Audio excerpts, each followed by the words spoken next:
Hey everybody, I'm Warren Dean. Welcome to the June edition of the Edmonton Humane Society podcast. It looks like summer's starting to get here, so we came outside to enjoy the sunshine. Hope you're enjoying it as well. We do remind you, coming up June 22nd, Howralick Park, Pets in the Park. Going to be a great event, great for everybody, friends, family, and of course, all our animal friends as well. So we want to see you down there for that one. We have a jam-packed show for you, so let's get to it, shall we?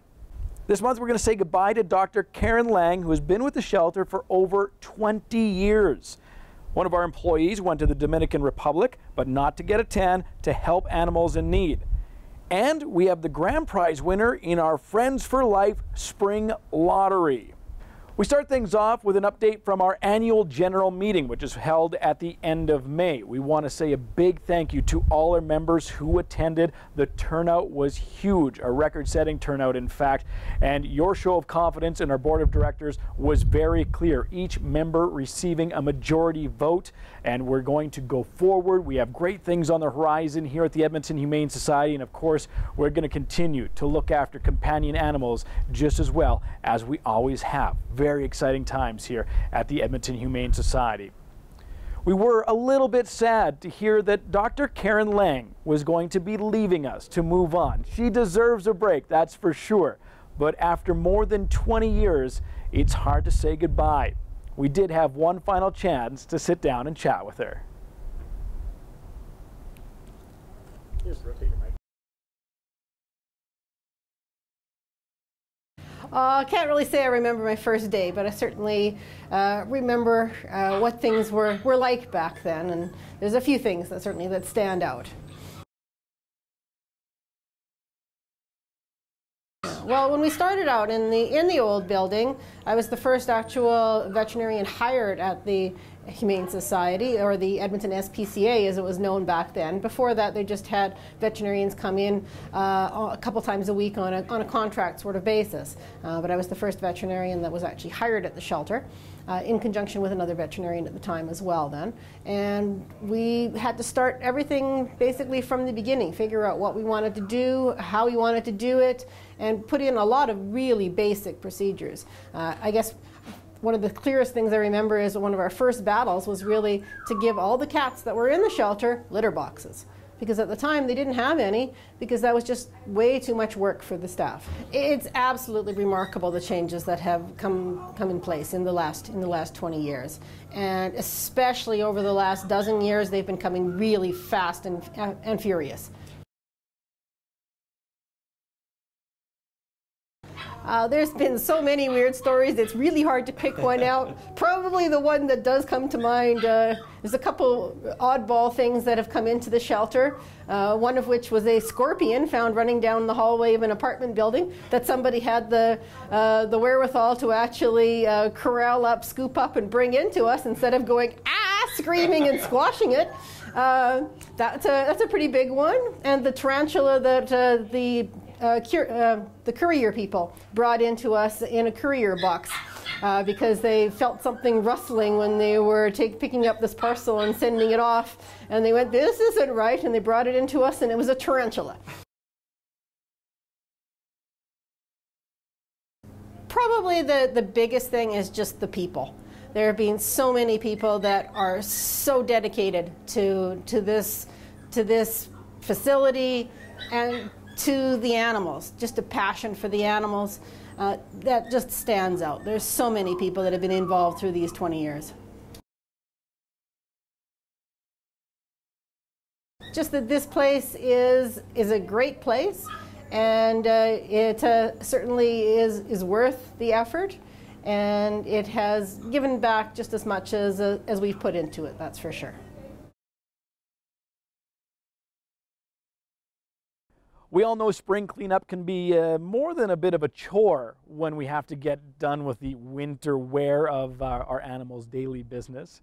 The Edmonton Humane Society put together a team, and we headed out to St. Albert to take part in a great event and take a shot at the title. See what I mean? Off-site from the Edmonton Humane Society, we're at a Tudor Glen Vet Clinic. Tammy's with me, and Tammy's one of the veterinarians here. Now, she's Got a lot of gold with her right now, and I'll tell you why, because earlier this year we held the Poopathon, and you guys won. Yes, we did. Yeah, against 2 other teams. So yeah, this year we won. We took the belt and the trophy. So it's a nice belt. I'm just gonna say, I just enjoy it this year. Yeah, oh, okay. So next year you're coming back. The Edmonton Humane Society, we came in 2nd place. Next year we're hungry now. We're hungry. We're gonna go for it. Well, the more poop we collect, the better it is for the community. So yeah, great idea. We came out to St. Albert. We went to one of the parks, off-leash parks, and we just had everybody help out, and we collected all the poop because it gets messy after winter. So in spring, it's always something that we do. This has been going on for a while with you guys. So this is our 2nd year, yeah. So this year was better than the first because we did it a little bit earlier in the spring, so before the city got in to do their kind of general cleanup. So yeah, we collected over 100 pounds of poop in 1 hour. It was a very blustery day, very cold. So I mean, kudos to the people that came out and helped us out. So yeah, we had fun. It was a good time. It was great to see everybody come out and take part in it as well. It's a very good community event. Yeah, I mean, we had, given the day, we had lots of people out there just with their dogs and stuff. Lots contributed. Took a couple minutes to either come by the booth and talk about their pets, and they learned a little bit about our hope for deworming and hope for kind of responsible pet ownership. Yeah, because not only did we clean up the park, we also took some of the poop, and we wanted to do some more with it as well. Yeah, so we sent out 19 samples of just random poop just to see what was going on in the park. I mean, good news is that 17 of those 19 came back negative. Bad news is 1 had Giardia positive and 1 had roundworm positive.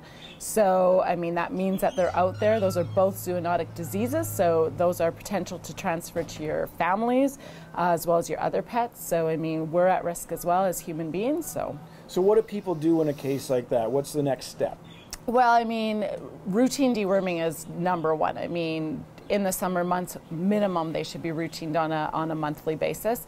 Giardia is a little bit more concerning. I mean, that is beaver fever, so that's from drinking from contaminated water soils or water substances and stuff like that. And I mean, prevention's difficult, but need treatment so that we're not spreading that. And of course, education. So. For sure, yeah. All right, well, we want to thank you guys for making us part of this great event. And as I said, enjoy it. We also have a check presentation as well. Yes, we do, yeah. So we raised $4,000, so $2,000 is going to go to the Humane Society. Another $2,000 is going to go to the Stollery, so to help those guys out too. Yeah, great cause, and of course you have your 2 boys helping us out with that giant check. That check's as big as them. I know. Well, they were out there picking up the poop, so I thought I'll give them the enjoyment of presenting that to you guys. So awesome! Thanks so much for making us part of this, and of course for the donation as well. All right, we'll see you next year. You bet. Next year, that belt, that trophy, definitely coming back to the Edmonton Humane Society. Great event with the Tudor Veterinary Clinic in St. Albert.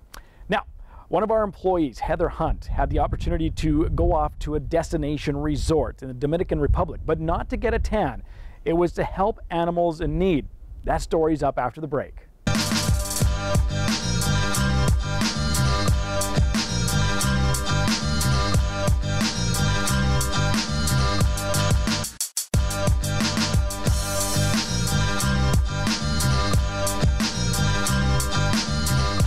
This time of year at the Edmonton Humane Society becomes abundantly clear the need to continue our spay and neuter programs. This is an issue not only here in Edmonton or Alberta or even Canada, it's all over the world. The CANDI organization, CANDI standing for Cats and Dogs International, has set their sights on tourist destination. Once you go off the resorts, the overpopulations of pets is very abundant. And of course, they are helping the need to help those spay and neuter clinics by taking a whole bunch of people and going off and helping contribute. One of our supervisors here at the Edmonton Humane Society, Heather Hunt, had a goal to be part of one of these clinics, and she did exactly that in April when they went to the Dominican Republic, just outside of Punta Cana, an off resort where she had the first-hand experience working with CANDI. They are mostly low-income areas. When you go into the tourist destinations, if you're taking, doing an all-inclusive vacation into these areas, If you actually travel outside of those tourist destinations, many of them are very poor, and you can see that just driving through those areas. It's a very hard thing to see when you go off of the resorts, and that's one of the purposes that Candy really takes hold of, is that a lot of they did some research a few years ago that there was actually over 4 million people that were surveyed that said that they would actually not go back to certain tourist destinations because of the stray cat and dog populations. So that obviously affects their pocketbooks. So they are not one of those, when you're looking at low-income tourist destinations that actually are trying to get rid of that problem because it's going to affect their incomes. They look at alternative measures to get rid of these animals, and some of them are not humane. So Candy can step in and help not only save some of these animals' lives, but actually prevent further animals from being born into these situations. A project like this takes a lot of people. About 30 to 40 volunteers with Candy went on this excursion. The most from Alberta, some from Nova Scotia, and even some from the United States. And then locally, 2 to 3 shelters helped organize and round up the animals, as well as a couple of vets and students came from the Northern Islands to lend their hands as well. The most difficult thing that I see is that a lot of people are like, well, why don't you help locally? Why go international to help with these clinics? The people that are in those areas aren't necessarily equipped to take on this kind of project. It's a huge project to undertake. They need the veterinarians to be able to step in and do it. They need the technicians, and they need general volunteers to help. They also need the funds to do it, and the local people just aren't in a position to do that. The government's not willing to help them. The tourist destinations themselves, the resorts, some of them have stepped forward and are actually helping, but it's still a very large undertaking, and people are required to come from all over to help with it. It's not just one person that obviously can pull off something like that. If you've ever been to the Edmonton Humane Society, you know that we have a world-class facility. We're very, very lucky. We have everything you could ever want here at the Edmonton Humane Society. When Candy goes on their missions, well, they're not so lucky. Working conditions are less than ideal. It was an old warehouse building that didn't have any electrical or plumbing when we ended up taking it on. So it was a very large facility with really high ceilings. There was some kind of skylight type, not your typical skylights, but your kind of covered open lights areas to allow the sun into the building. We did have an electrician come the day before the clinic started and set up 4 40-watt light bulbs on a run of wire across the ceiling, which was quite high up. So it was very limited lighting sources that we had. Same with plumbing. We didn't have any running water. It was just a matter of using, buckets of water, hand sanitizer, and so really not the ideal circumstances for a hospital setting, but you make do with what you are able to use. It was a lot of work with the volunteers to get the clinic area set up clean enough that we could safely do a clinic. It was difficult, but we managed to pull it off. Even with those not so ideal work conditions and some very long hours, the group was able to help a large number of animals during their week of work. We did dogs and cats. There was 464 animals in total. The majority of them, over 400 of them, were dogs. The rest of them were cats. Most days we started between 8 and 9. And there was people lined up outside the door when we got there in the morning on the bus.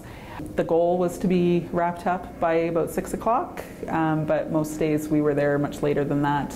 All the vets had headlamps that they wore once the sun started going down. We started losing light in the building, and so there was vets that were surrounding a table with just headlamps for the surgeries. It was pretty amazing to watch, actually. Yeah. And even being that far away from home in a whole different area, a whole different world with not so ideal working conditions, the connection between humans and animals is always there.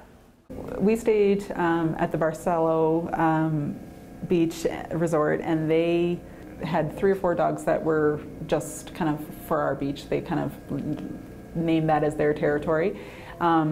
So throughout the clinic, of course, we're doing the dogs, and then the last day that we were there, we had a free day, so we made our way down to the beach, and sure enough, there was the 2 or 3 dogs that were on the beach.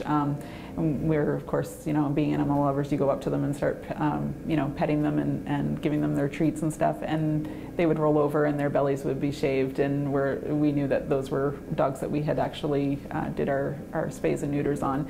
Seeing the result that they had made their way back to their beach and were doing wonderfully well with after the surgery. It was really, that was probably the most emotional part of the trip, was actually seeing those dogs on our resort, because they were ones that we had kind of connected with all like throughout before the clinic, and then you don't really notice it when you're going through the clinic that those dogs were actually rounded up just randomly by the rescues and ended up at the clinic, and then we ended up doing their surgeries too.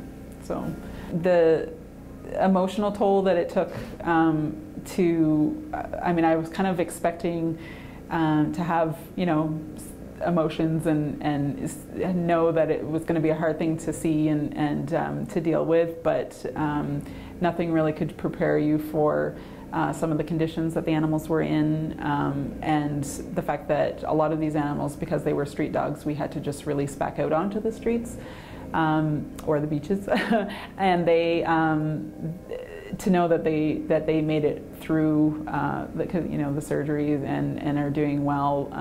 It breaks your heart to know that, you know, they're still out there, but at the same time, you know, that they're not going to be bringing any more puppies into this situation again. So it's very rewarding.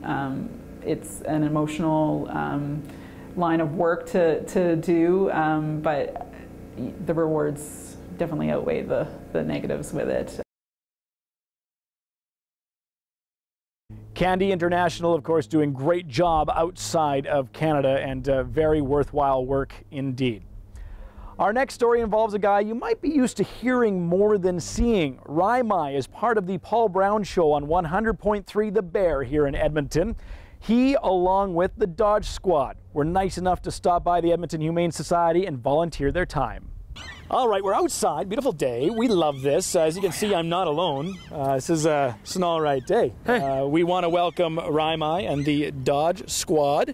You got it. You nailed it. The Edmonton Dodge Squad. From 100.3 The Bear. Now, Ryan and I go way back. We're almost cousins, I think, back in Saskatchewan. Somewhere or another, in one way or form. If we ran it down, we would be definitely cousins. We've probably run into each other at a wedding or two before, yeah. Well, you guys are out and about, and you were, well, nice enough to come and spend some time volunteering at the Edmonton Humane Society. We really appreciate it. Tell us what you're doing out here today. We're just basically the Edmonton Dodge Squad. They're the reason this is all happening. They just pretty much let me join in for the most part. They go around, we've been doing this for about a year and a half now, something like that. Is that about right? Where we just go around and do random acts of good deedery, of kindness, if you will. So we've given away free ice cream in the past just to random people. We've done free car squeegee. We've done free cookies when it was like freezing cold and hot chocolate. Just pretty much will pop up out of nowhere and you'll walk away smiling and happy with what we did for the most part. And it's all thanks to these fine ladies here, and we have some guys on the squad too. So we go around different places in the city, try to hit as many Edmonton landmarks as possible and just please people in one way or another.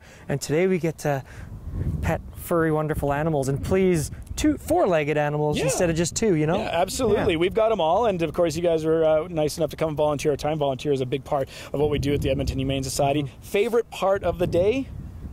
Oh God, today, what do you guys think? Was it? It's a fight between being out in the play area with the dogs and the kittens and kitty condos. Yeah. Okay, we'll ask the girls. Kitty condos. Kitty condos. Always comes back to the kitty condos. Always the kitties. Yeah, we had a fun day today. I guess maybe give me your biggest surprise. What surprised you the most coming to the Edmonton Humane Society? I'll tell you what surprised me the most was sort of the animal health facility side, which we were lucky enough to go and check out. Just the fact that you guys have all of the medical staff and the professionals on hand to take care of the animals that come in, whatever it is. Like, I mean, sometimes it's just the spaying, the neutering, the main stuff, but major surgery, you guys do that stuff here, and you get the animals prepped and ready to be given away to loving families and homes, and it's all set up to do that here. So I just think the competence of the staff, you know, it's pretty incredible what you guys do here, and not to mention just the size and the quality of the facility here. It's amazing. Awesome. Yeah. Well, thank you guys once again for coming. You want to blow a big kiss to the camera? Yes, we do. Ready? 1, 2, 3. Here's Nadine. That means we're in bingos at the Edmonton Humane Society, and even though we haven't really hit the big strength of summer yet, Yep. it is upon us. Yes, it is here. yes, it's finally coming. Finally. We've had some days out there. We have a great variety of summer products for you, but one of the things we want to talk about first is dental care for your dogs. It's kind of one of those things that it's not always at the top of our minds. Lots of people aren't big fans of brushing their dog's teeth because 90% of them don't like it. So I found a company a long time ago that carried this. It's all natural, 100% probiotics in there that you just sprinkle on the food. The dog eats it up and it starts to eat away at that plaque and tartar. It's a very, very good product, and of course, it saves you from a bigger dental bill too. Absolutely, in the long run, you bet. Your dog stays healthy, and when they're up in your grill nice and close, dog or cat, fresh breath instead of stinky breath. Absolutely. We all like that. Oh, definitely. Okay, I saw this in here last week, and I really thought it was different, and there's a cool story behind these. These are obviously dog collars, but a lot of great features. And what's special about these, Nadine? These are actually made out of recycled tire tubes, and it has an awesome bottle opener there if you still are into those. Yeah. And it also has the airplane seatbelt latches on them, and you can definitely get them all nice and wet like dogs like to run in the water, and they won't smell afterwards. Yeah, very durable, very good for the dogs, and different sizes as well. Yep, absolutely. We made them custom this time for the 15-pound dogs because they only came in the 12 to 20 size, which is about a 50-pound dog. Okay, so a big variety there for us too. Absolutely. If you're out and about at the parks, at the river maybe, this is on My Dog Loves. They always need water. These are a great water bowl. They're nice and durable and very portable. They are awesome to have in your pocket, in your backpack anytime because they collapse down beautifully and you're on hand anytime. Yeah, and if you're out and about camping, oh yeah, great definitely. product for camping, and especially when they're collapsible, very easy to store. So. And they're dishwasher safe. So. Oh, very good tip. Absolutely. Awesome. All right, well, let's move on to the fun for the dogs. A new toy here, Jaws Pup Disc. Awesome. They're the smaller size, so if your dog is a little bit smaller or just learning, and they are very resistant to dog chewing, so the dog can play with them for long times, and it should be a long-lasting disc for you. Yeah, we all know, we've all had that experience where we've tried I found a Frisbee in my toy box. It doesn't last. Does not last, No. and this is exactly made for your dog. Exactly. Great product right there. So, say, what if we're thirsty, and what if we needed some hydration? Nadine, I found what do we something finally. I found this guy here. It's actually really common in the retail markets now to have hot and cold beverages in one drink product. So this is exactly what this is. You can have coffee and or ice water, and it's dishwasher safe, and it's just not super resistant to being dropped around like any glassware. But it is an awesome product, and it is leak proof, so I'm very proud of them, and we have our logo on them. Yeah, our logo's on there, nice prominently featured. You can come and grab that, and you're all set for summer. So we've covered it all. You betcha. Well, let's go enjoy some sunshine then, shall we? Definitely. Let's go. Our Friends for Life Spring Lottery was bigger and better than ever. Congratulations to all those who had a winning ticket. Daryl Reglan was a lucky winner 3 times. He won 2 draws of $500, 1 draw of $1,000. Very, very cool for Daryl. But he wasn't the big grand prize winning number. That went to Patty White. I am here with our grand prize winner, Friends for Life Spring Lottery. This is Patty White, her son Dwayne. Congratulations. Thank you. It's wonderful. There's the check. Yay. $15,000 right there. That is fantastic. Are you excited? Oh, it's great. It's wonderful, yes. Tell us how many tickets you buy. I buy one ticket every time. I've been doing it for years and years and years, so this is the one ticket. That's all One lucky ticket. See, there you go. That old adage, one is all it takes, right? Yep. So when you heard, how did you find out? How excited? What did you do right away? They phoned me and she told me, oh, I had won the prize, and I thought it was $500 because that's a daily prize, and she said it was a grand prize, and I'm like, oh my God. When she says 15, so I phoned him, I phoned my mom, I phoned everybody. So that's yeah, awesome. Great. So do we have any plans? I'm thinking maybe working on renovating my kitchen. Good for you. That will help with that. So awesome. Yeah. Well, Patty, Dwayne, congratulations, you guys. Thank you. And thanks so much for supporting the Edmonton Humane Society. Thank you. Yes, great cause. Our Fund Development Department doing a great job running the Friends for Life Spring Lottery once again, of course. They were all on hand to see the winning tickets be drawn, as well as a representative from AGLC. Thanks to all of you who bought a ticket to support the Edmonton Humane Society and, of course, help out the more than 13,000 animals that come to us every year. We are looking forward to our fall edition of the Friends for Life Lottery, so watch out for that coming soon.